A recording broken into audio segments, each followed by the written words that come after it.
You're with Julian on the Brown Note and a review of the 1967 album A Perfect 10, called Forever Changes, by the band Love from Los Angeles, formed in 1965 by Arthur Lee, a Sly Stone kind of genius, who formed this psych rock band, proto-garage band, and they had a very short main time frame of releasing two albums in 1966 called Love and Da Capo, which are much more upbeat and in tune with the sort of impending summer of love, and the music was rockier.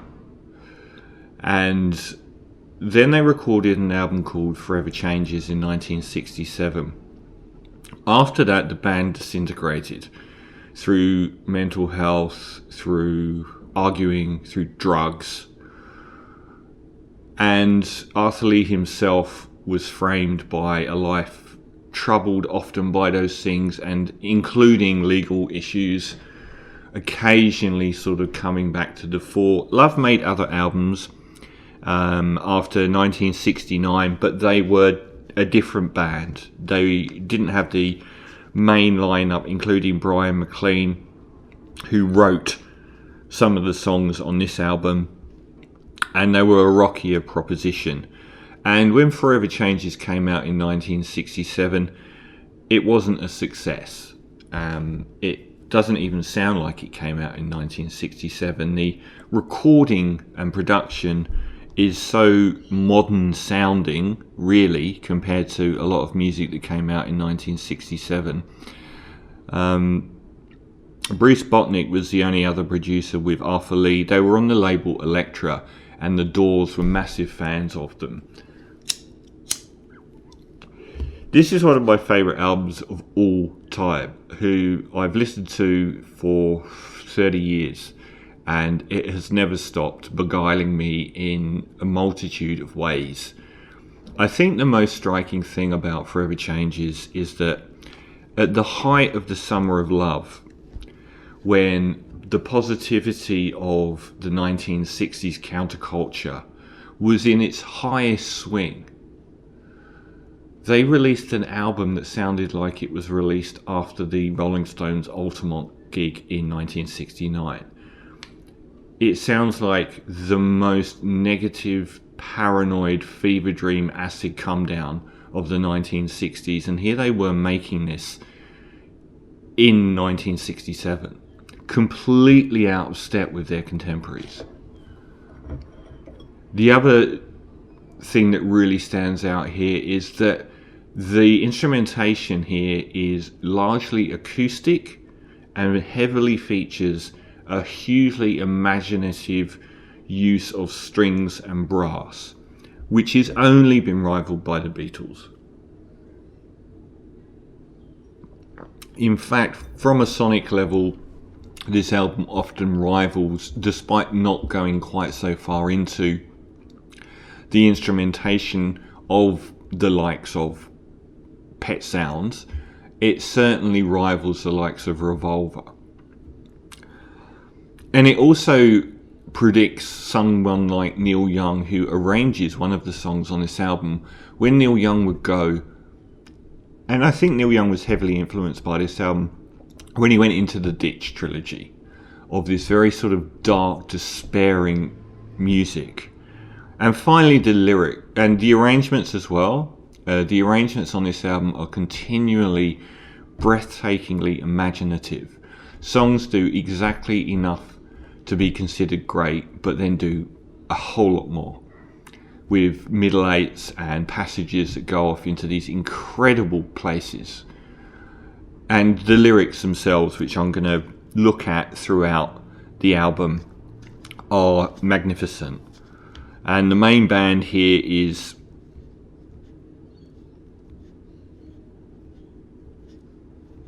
when I can get to it, Arthur Lee, who does the vocals and songwriting and guitars. Brian McLean again, he writes a few of the songs and he does some of the lead vocals. Johnny Eccles, Ken Forsey on guitar and bass, and Michael Stuart Ware on drums. The Daily Planet's a track that Neil Young actually arranged, and it does relate to Neil Young several times. The album kicks off with a track called Alone Again, or with the loneliest guitar on earth. A lonely guitar fragment. It's an incredibly beautiful piece of music. In fact, it's one of the greatest songs ever written, and that's the one by Brian McLean.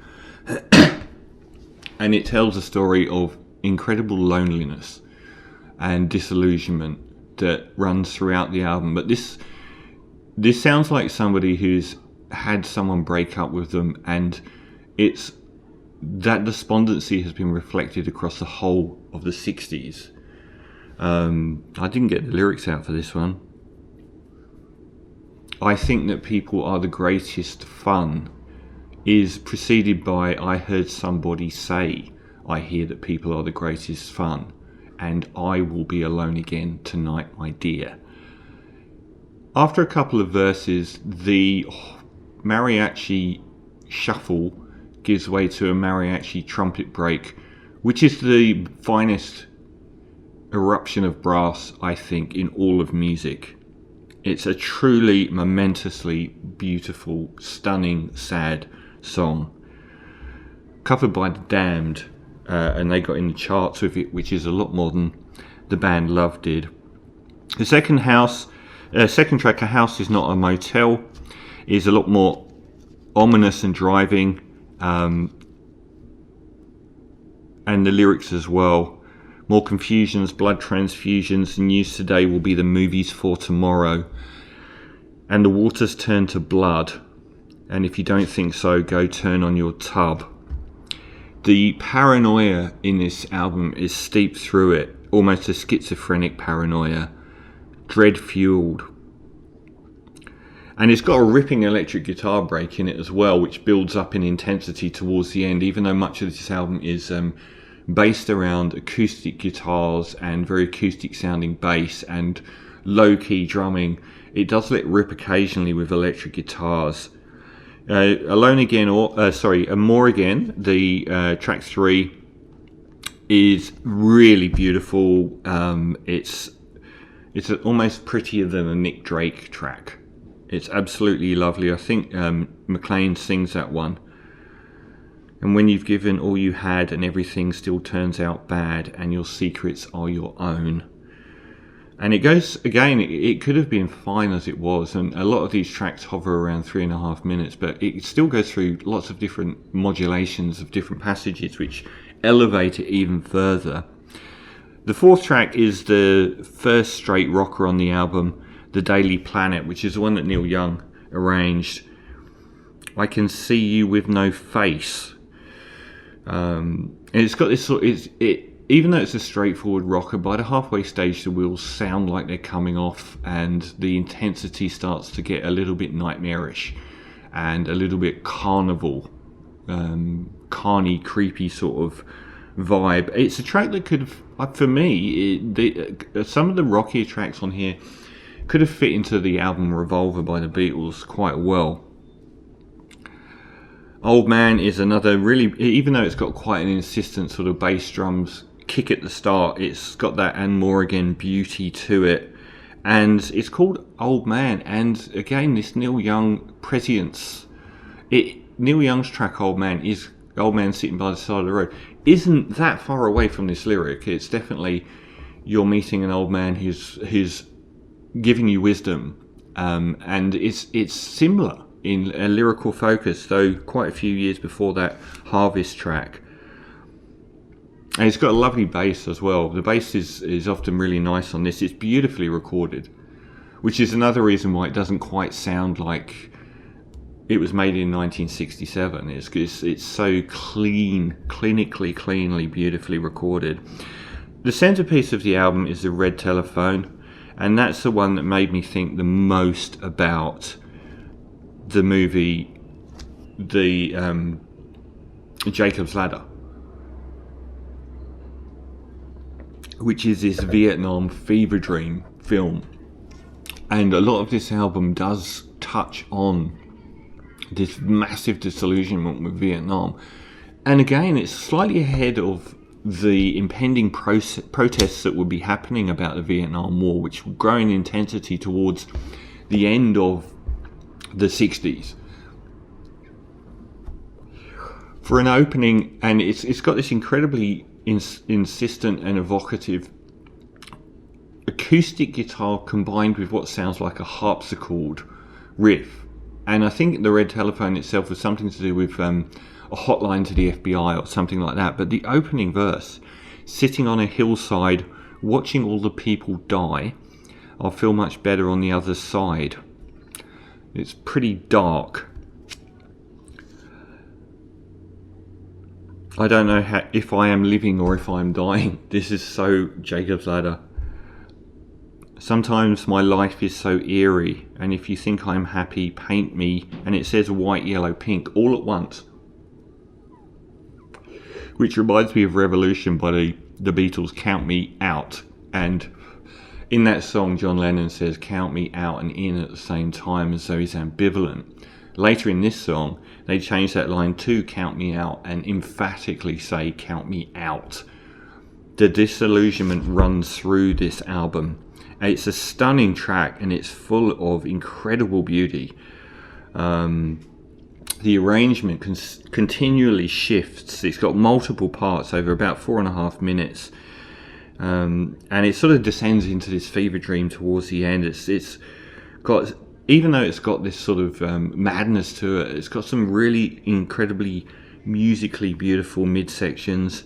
It's a stunning piece of music, and thematically and lyrically the centerpiece of the album. We get back to another couple of straight rockers. Maybe the people would be the times between Clark and Hilldale.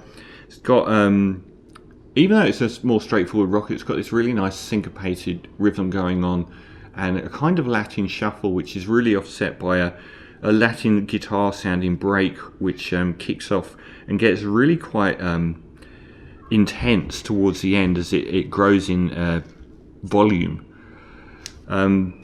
What's this track? I've forgotten the name of it. Live and Let Live has got some very striking lyrics as well. It opens with, the snot has caked against my pants, it has turned into crystal, there's a bluebird sitting on my branch, I guess I'll take my pistol, I've got it in my hand because he's on my land. It's a song that references Native Americans and Vietnam and the idea of killing people that are on your land. I've seen you sitting on my couch, I recognise your artillery. I've seen you many times before, once when I was an Indian and I was on my land. And it references the Americans being in Vietnam and sort of juxtaposes those with the thoughts of the American Indians and the Americans being on their land. It's pretty dramatic the way it changes up as well. So it's another song that it would be perfectly great, but really gets quite dramatic at the halfway stage with a massive change. And again, the electric guitar is wheeled out for some blistering riffs. And the penultimate track is quite... Sorry, not the penultimate, the third from last track, The Good Humour Man, He Sees Everything Like This. It's almost like a gentle whimsy come down, but then it's about mocking someone that sees the good in everything, which is so this album. So it's got these nonsense lyrics, but it's actually still quite acidic in its barbs. So it's got this guy walking around who, you know, what a beautiful day, children playing in the park, but it's just mocking him. The penultimate track, Bummer in the Summer, could have been the title track of the album. It kind of is the de facto title track, and it's got this really blonde on blonde era Bob Dylan, like Positively 4th Street sort of vibe about it. It's quite barbarous. The last track, You Set the Scene, the longest track, is the answer to side 1. We're back in the era of vinyl, and the Red Telephone ended side 1, and it's an epic that ends the final side in such dramatic and beautiful fashion. It's kind of a remake of the Red Telephone, but sonically quite different. So it's got again, at times it's got that same sort of descending harpsichord acoustic riff, but it's got this really throbbing bass that lifts off, and it's an absolute epic. And it's full of these really incredible soul breakdowns that almost predict psychedelic soul coming onto the scene, and again some really striking lyrics. There's a private in my boat and he wears pins instead of medals on his coat. And it's a song that isn't as hopeless as a lot of the album. It seems to see some positivity in the world, but from a very dark perspective. You think you're happy, and you are happy. That's what you're happy for. There's a man who can't decide if he should fight for what his father thinks is right. There are people wearing frowns who'll screw you up, but they would rather screw you down. I ask for nothing and get nothing in return. And then it sort of has this resignation to it, which is trying to be positive from this very dark place. This is the time in life that I am living, and I'll face each day with a smile, given I've been for the time that I've been given such a little while. And this is actually delivered positively. This is the only thing I am sure of, and that's that all that lives is going to die. And there'll always be somebody here to wonder why. And for every happy hello, there will be goodbye. It is a miraculously brilliant album. It's unique in its sound, which is closest, I think, to Van Morrison's Astral Weeks, which is my favourite album of all time, and this is very close to that in its usage of a lot of acoustic instrumentation, and the drums being almost jazz soft, but driving at the same time, but not rock. Even when it sort of rears up with the guitar licks, they're used so sparingly. The lyrics are so often profound and moving, and it's obviously coming from a very sincere place, from a group of people that are absolutely disillusioned and in the middle of an incredible existential crisis. And even though it might be actually the 13th Floor Elevators around the time of, is it Easter, their second album, having this sort of existential crisis in the 60s before it was really happening to everyone else. And for me, back in 2003, I had one of the nights of my life with my brother. We had, one of the weekends of my life. I've lucked out both times I've been to the Glastonbury Festival. I went in 1995, and that was when the Pulp stood in for the Stone Roses, and it was an amazing weekend. But I went in 2003 with my brother at the last minute, and on the Saturday night we had Peak Flaming Lips and Peak Radiohead back to back on the main stage, and on the other stage I watched the band Love, and obviously not all of the main members, because Brian McLean had died many years before, and some of the band members looked suspiciously young. But to see Arthur Lee play Forever Changes in full on that stage at Glastonbury in a beautiful sunny sunset evening, it made me cry my eyes out, and it was just the most beautiful experience, and there was hardly anyone watching them. It's one of the few gigs I've actually just cried at watching. I was just so overwhelmed, and felt very, very lucky, because he died about 3 or 4 years after that. So an absolute standout, hugely influential album with an incredible thematic core, which was way ahead of the curve. Amazing songwriting, which is probably the number one thing that sticks out, aided and abetted by incredible instrumentation and arrangements. Just an incredible, perfect piece of music I've heard 1,000 times, not really, but probably 500. So 10 out of 10 for Love. Forever Changes.